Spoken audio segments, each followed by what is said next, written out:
Good evening बच्चों। आज मैं आपको पतंग कविता की अगली पंक्तियां पढ़ाने जा रही हूँ, जो इस प्रकार है। जन्म से ही वे अपने साथ लाते हैं कपास, पृथ्वी घूमती हुई आती है उनके बेचैन पैरों के पास। जब वे दौड़ते हैं बेसुध, छतों को भी नरम बनाते हुए।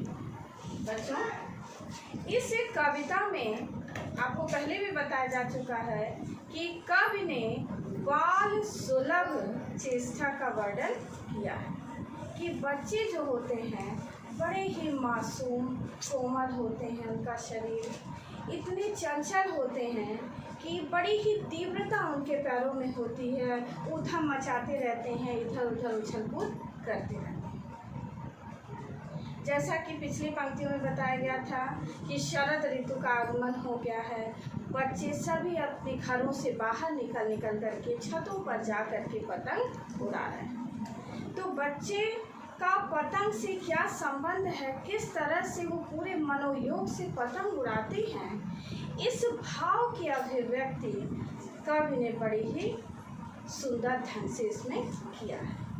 बाल सुलभ चेष्टा कि छोटे बच्चों के अंदर हृदय में किसी तरह का कोई छल कपट नहीं होता है, बड़े ही निश्चल होते हैं और बड़े ही उत्साहित होकर के पतंग उड़ाते हैं। इसी भाव की अभिव्यक्ति कवि ने इस कविता में किया। जन्म से ही वे, यहाँ पर वे शब्द आया, वे मतलब छोटे बच्चे। जैसे जब वो पैदा होते हैं, बच्चे जन्म से ही बड़े ही नाजुक होते हैं, कोमल होते हैं, बड़े ही आकर्षक होते हैं। जन्म से ही वे अपने साथ लाते हैं कपास। कपास शब्द का अर्थ होता है रुई।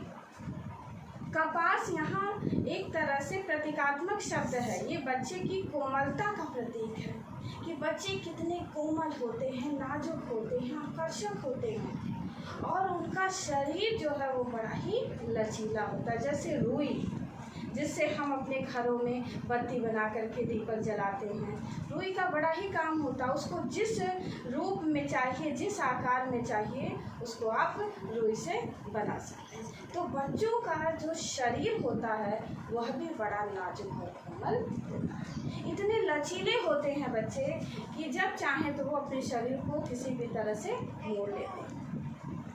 तो कवि कह रहे हैं कि जन्म से ही वे यानी छोटे बच्चे जब पैदा होते हैं तभी वह अपने साथ कपास यानी रुई लेकर के आते हैं। रुई मतलब जो कोमलता, चंचलता और आकर्षण का प्रतीक है।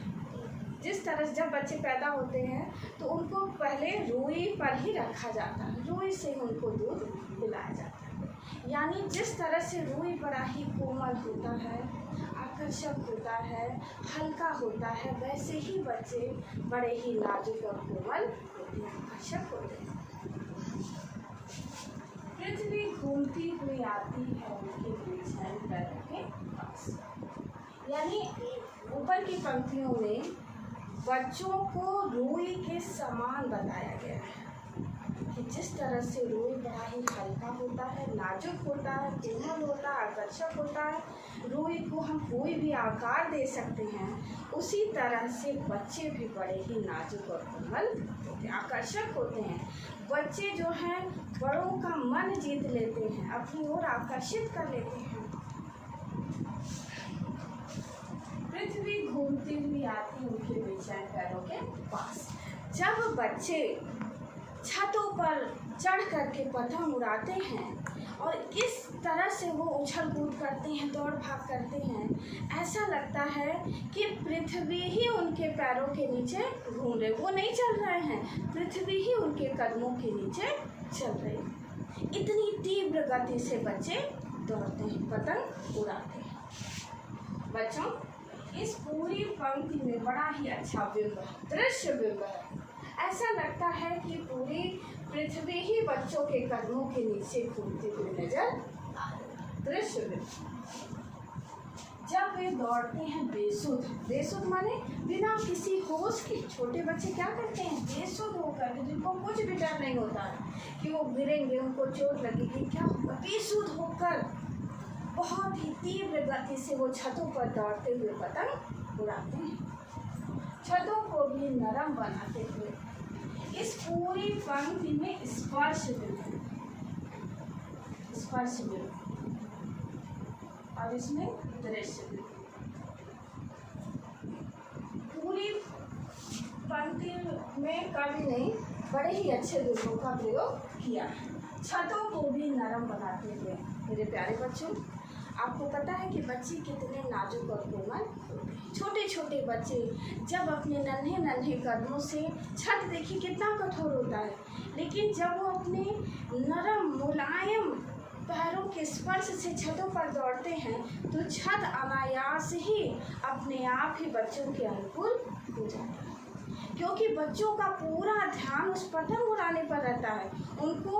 उनको चिंता ही नहीं होती है कि छत गर्म है, जल रहा है, इतना कठोर है। बेसुध होकर के, पूरी तरह से तन्मय होकर के, लीन होकर के वो पतंग उड़ाते हैं। स्पर्श की इस पंक्ति में ऐसा लग रहा है कि हम लोग वो छत को स्पर्श कर रहे हैं, छू रहे हैं, वो बड़ा ही कोमल हो गया है, इसलिए यहाँ पर स्पर्श बिंदु है। जहाँ छूने का आभास हो, स्पर्श करने का आभास हो बच्चों, वहाँ पर स्पर्श बिंदु होता है।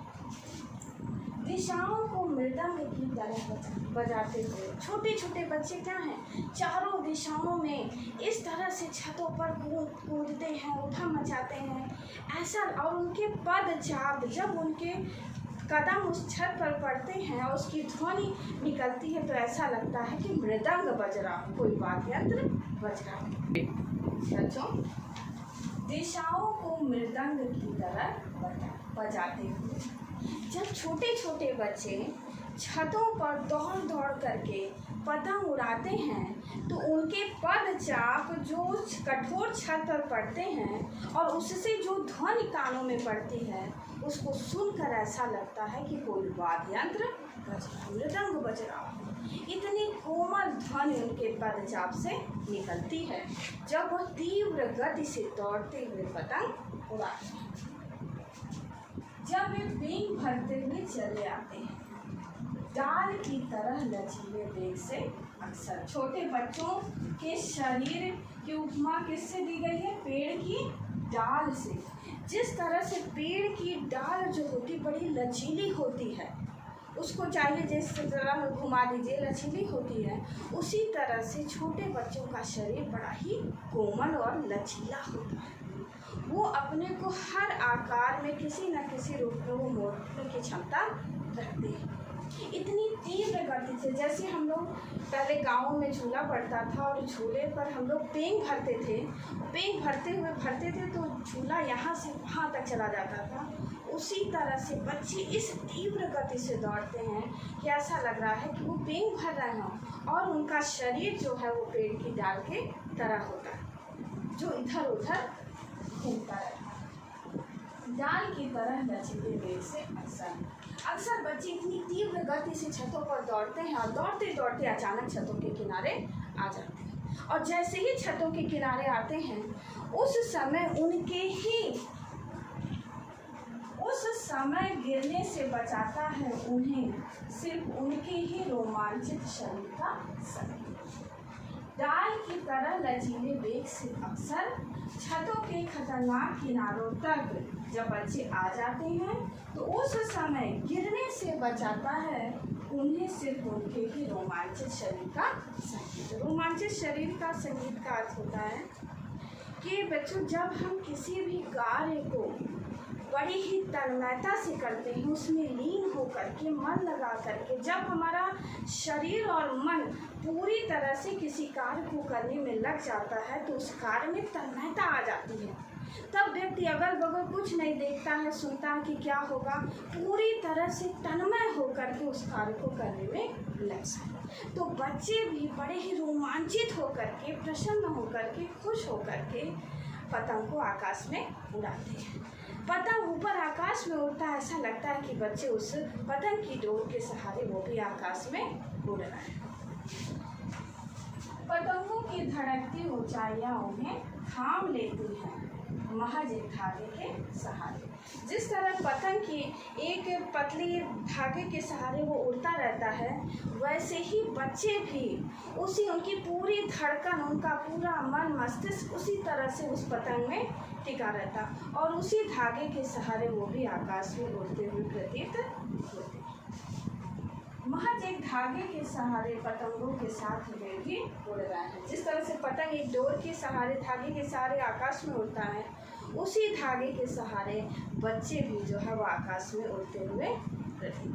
पूरा उनका शरीर, तन, मन पूरी तरह से उसी पतंग पर टिका रहता है, क्योंकि वो रोमांचित हो जाते हैं, खुश हो जाते हैं। और मेरे प्यारे बच्चों, जब आदमी खुश होकर के किसी काम को करता है तो उसमें पूरी तरह से निपुणता दिखाई देती है। उस समय व्यक्ति को किसी तरह का कोई डर नहीं रहता और पूरी तरह से अपने कार्य में तल्लीन हो जाता है। पतंगों के साथ वे भी उड़ रहे हैं। जितनी ऊपर ऊपर पतंग जाती है, उड़ती है, उसी तरह से बच्चे भी उसके साथ साथ उड़ते हैं। अपने रंध्रों के सहारे, रंध्र माने छिद्र, ये इतना ज़्यादा बच्चे रोमांचित हो जाते हैं, उत्साहित हो जाते हैं कि उन छिद्रों के सहारे ही वो भी आकाश में उड़ते हुए दिखाई दे रहे हैं। अगर वे कभी गिरते हैं छतों के खतरनाक किनारे, क्योंकि अक्सर ये सुनने में आता है कि कोई बच्चा पतंग उड़ाते हुए नीचे गिर जाता है, और कुछ ऐसा भी होता है कि कुछ बच्चे पतंग उड़ाते हैं और उड़ाते उड़ाते खतरनाक छतों के किनारे पर आ जाते हैं। क्योंकि कभी कभी ऐसा है कि सभी के घर के छतों पे रेलिंग नहीं बना होता है, किसी किसी का छत खुला होता है, बच्चे पतंग उड़ाते हैं और उस उड़ाने में इतने उत्साहित रहते हैं कि अचानक वो छतों के किनारे पर आ जाते हैं। अगर वे कभी गिरते हैं छतों के खतरनाक किनारों और बच जाते हैं, जब किनारे आए, गिर गए, थोड़ी बहुत चोट लगी, बच जाते हैं और भी निडर होकर के, यहाँ पूरी पंक्ति में बच्चों की निडरता का वर्णन है कि बच्चे अगर एक बार गिर जाते हैं, चोट नहीं लगती है, बच जाते हैं तो और निर्भीक हो जाते हैं, उनके अंदर का सारा डर समाप्त हो जाता है और सुनहरे सूरज के सामने आते हैं। फिर वो उतने ही उत्साह और उमंग के साथ अपनी पतंग लेकर के छतों पर पतंग उड़ाने के लिए खड़े हो जाते हैं। मेरे प्यारे बच्चों, देख लीजिए, जब आदमी विपरीत परिस्थितियों का सामना कर लेता है, किसी खतरनाक परिस्थिति का सामना कर लेता है और उस समस्या से उबर जाता है, निकल जाता है बाहर, तब वह और निडर होकर के, उत्साहित होकर के बड़ी से बड़ी चुनौतियों का सामना करने के लिए तत्पर हो जाता है। तो बच्चे भी वैसे ही हैं, छोटी मोटी चोट लगती है वो निर्भीक हो जाते हैं, उनका डर समाप्त हो जाता है, तो उनको लगता है कि कुछ नहीं है, वो इससे बड़ी बड़ी चुनौतियों का सामना अपने जीवन में कर सकते हैं। पृथ्वी और भी तेज घूमती हुई आती है उनके बेचैन पैरों के पास, तब तो उनका पूरा डर समाप्त हो जाता है और भी तीव्र गति से वो पतंग उड़ाते हैं, छतों पर दौड़ते हैं और उनके पदचाप को, पैरों की ध्वनि को सुनकर ऐसा लगता है जैसे मृदंग बज रहा हो, और बच्चे नहीं दौड़ रहे हैं, पृथ्वी ही उनके कदमों के नीचे दौड़ रही है, इस तरह से प्रतीत। तो इस प्रकार बच्चों, मैंने आपको बच्चों की स्वाभाविक क्रियाओं के बारे में बाल सुलभ चेष्टा का वर्णन किया कि किस तरह से छोटे बच्चे खुश होकर के, उत्साहित होकर के, प्रसन्न होकर के, सारे डर को समाप्त करके वो खुश होकर के आकाश में पतंग उड़ाते हैं। पतंग एक डोर के सहारे आकाश में उड़ती है, लेकिन ऐसा लगता है जैसे बच्चे भी उस पतंग के साथ साथ आकाश में उड़ रहे हैं। इस प्रकार इस कविता में कवि ने बड़ा ही अच्छा और स्वाभाविक वर्णन किया है, जैसा कि देखने में आता है कि बच्चे कितने उत्साहित होकर के पतंग उड़ाते हैं। इसलिए बच्चों, इस पूरी पंक्ति में स्वभावोक्ति अलंकार है। इस प्रकार इस कविता में स्वभावोक्ति अलंकार है, बच्चों की स्वाभाविक क्रियाओं का, कि बच्चे जब खेलते हैं, कूदते हैं तो किस तरह से उठम मचाते हैं, दौड़ते हैं, भागते हैं बेसुध होकर के, उनको कहीं भी गिरने का, चोट लगने का कोई भी डर नहीं। तो इस प्रकार बच्चों, इस पूरी कविता की व्याख्या आपके सामने रख दी गई है, इसको समझ लीजिए। इस पूरी कविता को पढ़ने के बाद कुछ बिंदु सामने आते हैं, महत्वपूर्ण बिंदु, जिसमें पहला आता है ठपास। इसको जरूर जानना आवश्यक है आपके लिए कि बच्चों को कपास के समान यानी रुई के समान क्यों बताया गया है? क्योंकि जिस तरह से रुई क्या होता है, सफ़ेद होता है, नाजुक और कोमल होता है, हल्का होता है, आकर्षक होता है। रुई का स्वरूप किसी भी स्वरूप में उसको आकार दे सकते हैं, स्वरूप दे सकते हैं। उसी तरह से बच्चे भी बहुत हल्के फुल्के नाजुक होते हैं, कोमल होते हैं, आकर्षक होते हैं और उनका शरीर बड़ा ही लचीला होता है। तो बच्चों को कपास के समान यानी रुई के से समानता उनकी बताई गई। दूसरी बात, रोमांचित शरीर का संगीत का जीवन के लय से संबंध। बहुत ही महत्वपूर्ण प्रश्न अक्सर आता है कि रोमांचित शरीर के संगीत का जीवन के लय से क्या संबंध है। तो रोमांचित शरीर के संगीत का जीवन के लय से बड़ा ही गहरा संबंध है। बच्चों, अगर हम कोई काम पूरा मन लगाकर मनोयोग से उसमें लीन होकर के करते हैं तो उस कार्य में तन्मयता आती है। आदमी खुश होता है, प्रसन्न होकर के किसी काम को करता है तो उसमें निपुणता आती है और उस काम में हमको सफलता मिलती है।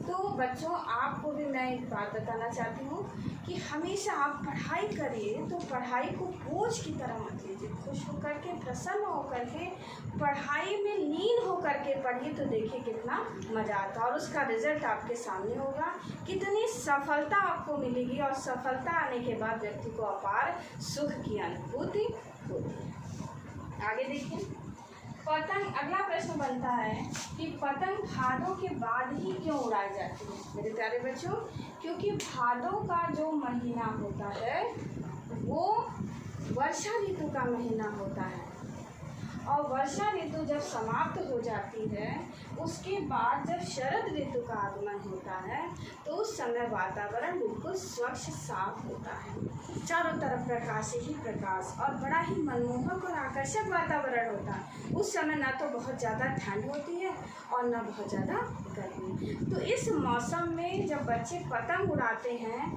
तो पतंग बहुत आसानी से, क्योंकि वातावरण में नमी नहीं होती और नमी ना होने के कारण पतंग जो है बहुत अच्छे से आकाश में उड़ता है। इसलिए भादों के बाद पतंग उड़ाने की बात कवि ने कही।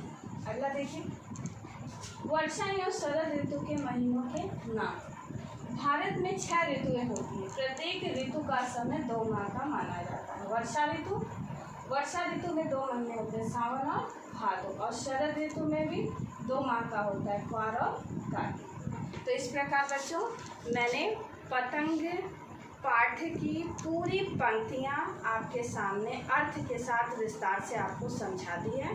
अगर आपको कोई दिक्कत होगा तो आप उससे प्रश्न करके पूछ सकते। धन्यवाद बच्चों। अब मैं आपको कविता के कला पक्ष या शिल्पगत सौंदर्य के बारे में बताने जा रही हूँ। बच्चों, इसके पहले अभी हमने कविता के अर्थ को समझा है, उसकी व्याख्या को बहुत अच्छे से गहराई से हमने समझा है। अब हम उसके कला पक्ष यानी कविता के बाह्य सौंदर्य की चर्चा करते हैं। कपास के माध्यम से बालकों की कोमलता, चंचलता व निर्भीकता का वर्णन कवि ने इस कविता में किया। पतंग उड़ाते समय बालकों की क्रियाओं का स्वाभाविक वर्णन है, इसलिए इस कविता में चूँकि बालकों का स्वाभाविक वर्णन किया गया है, उनकी क्रियाओं का, क्रियाकलाप का, इसलिए यहाँ पर स्वभावों की अलंकार है। साथ साथ में पुनरुक्ति प्रकाश अलंकार है। भाषा प्रसाद गुण से युक्त है। समस्त अंश में बिंब की भरमार है, यानी इस पूरी कविता में कवि ने बिंबों का बड़ा ही सुंदर प्रयोग किया है और कई तरह के बिंब जैसे दृश्य बिंब, श्रव्य बिंब, स्पर्श बिंब आदि बिंबों का प्रयोग कवि ने इसमें किया। बिंब विधान के अंतर्गत देखिए, आकाश को मुलायम बनाते हुए इस पंक्ति में स्पर्श बिंब है, ऐसा लग रहा है कि आकाश को छूने का आभास हो रहा है, तो इसलिए यहाँ पर स्पर्श बिंब है। दिशाओं को मृदंग की तरह बजाते हुए ऐसा लग रहा है कि मृदंग किसी वाद्य यंत्र की आवाज कानों में पड़ रही है, इसलिए यहाँ श्रव्य बिंब है। पृथ्वी घूमती हुई आती है बेचैन पैरों के पास। इस पंक्ति में दृश्य बिंब है, ऐसा लग रहा है कि आंखों के सामने पृथ्वी घूम रही है। बच्चों, पेंग भरना, झूले, तो कुछ बच्चों को ये लग रहा हो कि ये पेंग भरना क्या होता है, इसलिए मैं इस बात को यहाँ पर स्पष्ट कर रही हूँ। पेंग भरना मतलब झूले पर ऊंचे उड़ने की कला। जब हम झूला झूलते हैं तो उसमें खूब तेज ऊंचा उठने की जो कला होती है उसमें हम पेंग भरते हैं, उसी को पेंग भरना कहते हैं। यानी झूले पर ऊंचे उड़ने की कला को पेंग भरना कहते हैं। आइए देखते हैं बच्चों, इस बात को हमें पूरी तरह से समझ लेना चाहिए कि कपास से बच्चों की समानता बताई गई है। इस चीज़ को मैं इस तरह से आपके सामने पूरी तरह से स्पष्ट कर देना चाहती हूँ। कपास की क्या विशेषता होती है कि कपास यानी रुई सफ़ेद होता है, हल्का होता है, नाजुक होता है, रुई को विभिन्न आकार दिया जा सकता है। ये कपास यानी रुई की विशेषता होती है। तो इस रुई की समानता बच्चों से की गई है, यानी बालक का हृदय भी साफ और सफ़ेद होता है, निर्मल होता है। बच्चों के हृदय में, मन में किसी तरह का कोई छल कपट नहीं होता है। दूसरी बात, बच्चे भी हल्के फुल्के होते हैं, उनका वजन कम होता है। बच्चे बड़े ही नाजुक और कोमल होते हैं। बच्चे बड़े ही आकर्षक होते हैं। बच्चों का शरीर बड़ा ही लचीला होता है। तो इस प्रकार बच्चों, मैंने आपके सामने पतंग कविता का कला पक्ष यानी शिल्पगत सौंदर्य इस प्रकार से आपके सामने प्रस्तुत कर दिया है। इसमें कौन कौन से किस तरह की भाषा है, प्रसाद गुण से युक्त भाषा का प्रयोग किया गया है, बिंब कौन से आए हैं, अलंकार कौन से आए हैं, इस तरह से इस कविता का पूरा कला पक्ष आपके सामने प्रस्तुत है। धन्यवाद।